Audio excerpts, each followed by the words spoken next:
And the map is Archways. It seems to be the go-to pick for people afterwards. Oh, and the familiar Whitney Houston in the background. Yep, Spin Move actually won all their games that we've cast of them so far. So this is their first map pick, I believe. So Archways is going to be their most confident map. They did beat Mercops and a couple of the other teams that they played against on this map, so they should be pretty confident coming in here. Grain not able to get a shot just yet. You can see the defensive positions from ESP basically rotating around those two columns that you see and the pole itself. Yeah, that's right. And we've noticed that most teams, European or North American, have actually gone this way. And Gills has picked off very quickly, so a really nice position for Grain so far. If he can grab one more defender, he almost has a free shot because of the way the goal is actually structured. You can't play ring around the rosy. Oh, he's actually shot down because there were two defenders left. But as you can see, the pole is actually to the back of the pad, right. So it's a lot harder for defenders to kind of sit around there and zone out the attacker. Yeah, so you still can play ring around the rosy, but it's not as beneficial as a defender as it would be on you know, the more normal, the more regular.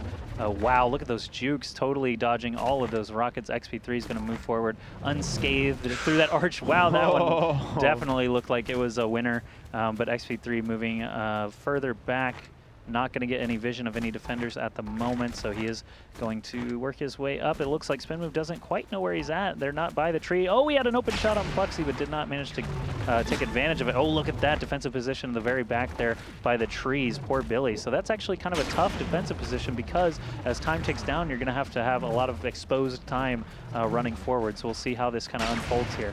Okay, and XP3 narrowly avoiding rockets once again. He takes another armor hit, but he does have two actually defender kills to his credit. Okay, if he can land this last shot or get on the point, he's going to have to try something. No, he missed the shot, so now he does not have enough time to actually be able to cap. Defense wins through timeout. Unfortunately, we've got a little bit of a reversal this time around from the previous map, Fortress. Neither team getting that successful attacking round with their strongest attackers. All right, so let's go ahead and take a look at an overhead view here, and we'll see both the attackers and the defenders getting in position. So poor Billy's running up the left-hand side, and ESP's playing back in the same defensive position that they did in the first round. So no real deviation yet. Every once in a while, you'll see almost what I like to consider akin to something like Cheese in StarCraft 2, where you'll see defenders, they'll rush down their opponent, or they'll be prepared for them all the way right underneath the archways, but it doesn't look like we've had anything like that yet. That's right, and the rushing defense I actually am a bigger fan of because, well, you know, actually the teams can just save it for the sort of middle of the map and just use it once or twice to try and catch their opponent off guard. So it makes sense to play the more defensive paths early on. There's a nice trade, one armor for one defender. XP3 out in the open a slight amount. Poor Billy did not have the recharge ready though, and the goal is open. Two defenders still standing. This looks like a repeat of the first round with Grains attacking. And poor Billy getting caught out a little bit there. XP3 really far forward. I almost thought he had jumped off the side there for a second, but he does pull back in time, and ESP takes the next defensive round. All right, we're just shot for shot at this point. Gills is going to move forward now. We'll see if anyone's ever going to make use of that cave route. If I remember correctly, I think Gills has used it in the past. Basically, you just hit that jump pad and then sail down into the cave. The problem there is if a defender does decide to rush for that cave, they will be armed with the nucleus, and that's a really powerful weapon to do a lot of damage with early on. Gills going to move up the side here. It looks like the defense is aware of it, though, and they're going to post up at their normal positions. Okay, so Gills now, yeah, I mean, he's coming around the side right now. And I'm sorry, I'm getting live baseball updates as we go along as well. My Cardinals are losing, so I'm very upset right now. But anyway, so distraught and distracted. Not as upset as Gills is though, as he just took that armor hit, but he comes right back with a good defender kill. Yeah, really good shot on Pluxy there. The cap is now open, so we're in a similar position once again with two defenders still standing. Only one defender, and he's back by the trees, but he uses that speed rail on the ground to actually return back to the goal very quickly. I was thinking that it was pretty risky, but Gills picking off poor Billy to end the round with that successful attack. I was thinking it was pretty risky to stay back by the trees, but I didn't realize that speed rail was right in front of it to let you get back to the goal super fast, like poor Billy just showed us. So using the terrain to its full advantage to try and defend, but Gills is too good on the draw. Pluxy is going to be attacking now for spin move. Okay, well, the spin move now has work to make up, as this is an attack round and not one taken by just XP3 either. This did come from the middle of the pack, so it's going to be on one of these guys here towards the bottom of the order to start to bring things back now for spin move. Baseball terms, Cardinals are losing, etc. Hey. Pluxy is going to be the cleanup hitter and swing for the fences, and no, he's third. Maybe he can get a Fourth walk-off. would be the cleanup hitter. hitter. Yeah, but fourth in this one is the leadoff hitter again. Josh. That's the leadoff hitter again.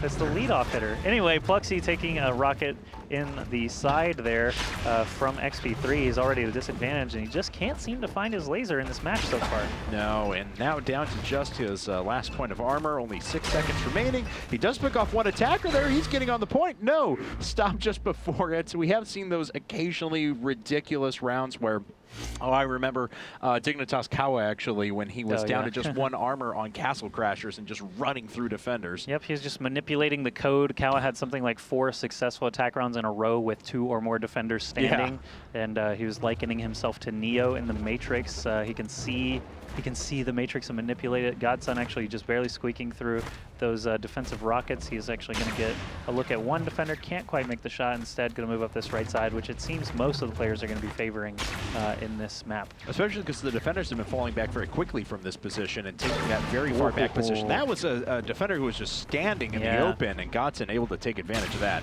All right, so Godson can actually creep forward here. Poor Billy's still back at the trees. He does have that speed pad again to be able to get to the point very quickly.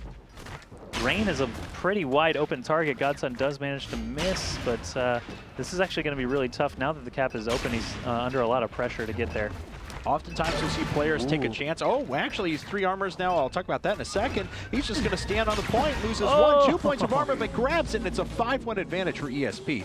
You'll see a lot of players that will try to predict which side of the goal or which side of a wall that a defender is going to poke out on, just that prediction laser almost, but it didn't work out there for Godson, but the follow-up shots were great. That's right. He actually, because he still had 3 armor left, that was what saved him, obviously, as he did take 2 quick rockets there on the goal. The third one from Pluxy did just barely miss. Actually, I'm not sure it was Pluxy. Whoever the last defender was just barely missed, finishing that round successfully for the defense. So 5-1 is a pretty impressive map score for Archways, especially after seeing that 10-10 match on Fortress. All right, and a very nice shot there from Grain. A second one, and it's just down to Gills now, and already Grain is standing on the point. Gills is in a really bad spot. Okay, so Grain actually has a chance to get things closer for spin move, but once again, the next successful round from ESP will actually end the map and send them to a 2-0 map score. Grain sitting on the point, gonna try and stay on as long as he can. He does cap the goal in a sort of repeat of what we just saw Godson do, and now it's gonna be on XP3 to try and end it right here, or at least get that next successful defensive round to win the map. That's right. ESP has a round to give here, so to speak. They've already given up one of those, of course, to Grain, but they need to make sure that they don't give up too many of those. And XP3 actually going to take a path through the tunnels here and have a nice look through the middle of the map. I believe that's the dugout as he's hitting a pinch run. Is that a pinch run? A pinch run? Is that a thing? Either way. The foul pole is right in front of him. Look at that, and he's picking off the outfielders at the moment, so I can't read that. 2-run homer, apparently, but XP3 is trying to juke, wins the map for ESP, and that's a map score of 2-0. It is a best-of-5 series, though, so